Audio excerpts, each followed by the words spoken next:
Brock Bowers, clearly healthy, is dominating training camp. Raiders stock report.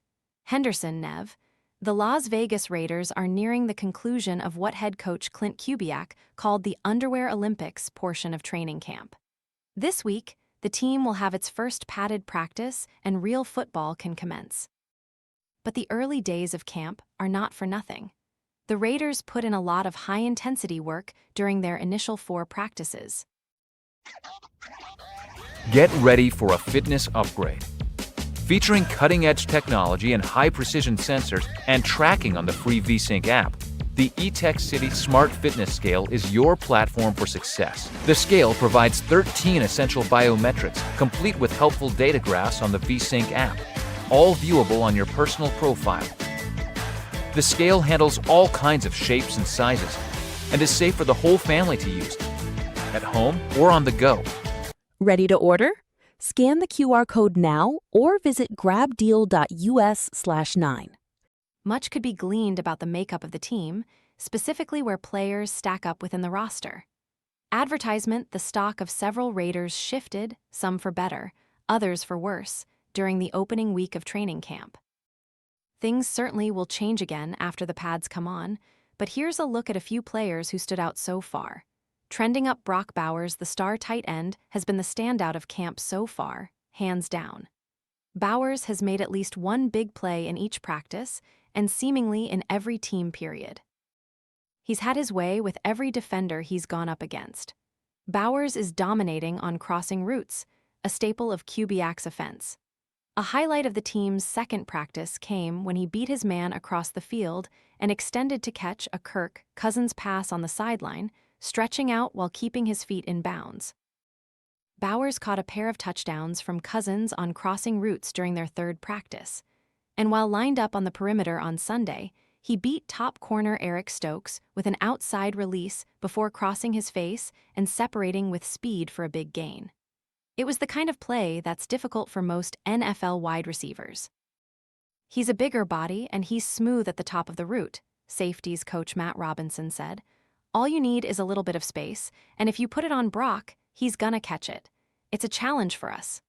Bowers was hindered last year by a nagging knee injury suffered in the season opener. But he is back healthy and looks ready to produce, like he did in his record-setting rookie year, as the focal point of this Kubiak scheme. Hezekiah Mass's Kubiak challenged Masses before the team broke from mandatory minicamp in June, asking publicly if he could replicate his strong performance in the off-season program during training camp. So far, the rookie corner has risen to the occasion. Masses has earned reps with the first team opposite Stokes in every practice so far and has held his own. While it comes as a surprise that a fifth-rounder has run so much with the first unit, receiver Tree Tucker said he's known Masses' talent from early on. Advertisement: I was watching rookie minicamp, just looking at the guys, and I was like, who is 35, man? Like he's over everyone, Tucker said. And then actually getting to go against him, I can see it. Masses saw fewer opportunities on Sunday than he did in past practices, as second-year corner Darrian Porter took most first-team reps during team periods. But if he continues on his early camp trajectory, Masses could be a legitimate contender for a starting spot this season. Malik Benson, another late-round rookie who's put veterans on notice this camp, is Benson. The 6th-round draft pick has found good chemistry with number 1 pick Fernando Mendoza so far, earning him more opportunities as camp has gone on. Benson's best highlight was for naught, as he made an impressive play on a back-shoulder throw from Mendoza in the end zone, but was ruled out of bounds. Still, he's had several big catches with the second unit and repped some with the ones as well. And off the field, veteran receiver Jalen Naylor said the rookie is conducting himself in the right way. He's a young kid, he has a ways to go, but he's asking the right questions, Naylor said. He wants to be better, he wants to play, he wants to be on this team, and he wants to show himself. Benson has shown a lot for a player of his draft status early in camp.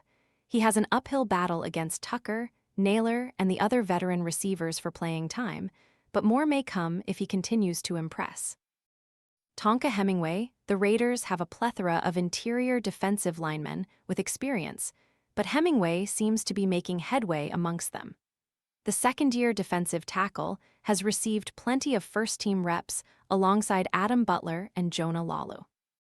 He's succeeded in those chances, making a few solid run stops and tipping a Cousins pass at the line. Advertisement defensive line coach Rob Leonard said Hemingway has become more mature and consistent this offseason, adding that he's incorporated much of Max Crosby's routine into his own. It's been fun to watch him develop as a man, as a player, and now he's got to carry it over to pads, Leonard said. Hemingway played in just 9 games as a rookie and didn't log a single start, but he did have 3 sacks in the Raiders' final 2 games. His strong play has continued into training camp. Jermod McCoy hasn't been challenging for a starting spot just yet in camp, as all of his reps have come with the second and third units. But McCoy's ability to compete in each of the team's practices so far is considered a win. He's been available, which is a really positive start, Kubiak said. To see him out there getting as much work as he's getting has been excellent. Kubiak has called McCoy a moving target as the team manages a knee issue that caused him to fall to the 4th round in April's draft. He was held out of most of OTAs and all of mandatory minicamp as the team figured out a plan. While he's been limited in training camp, McCoy has gotten snaps in almost every team period, a positive sign for his health moving forward. The rookie has had some hiccups on the field.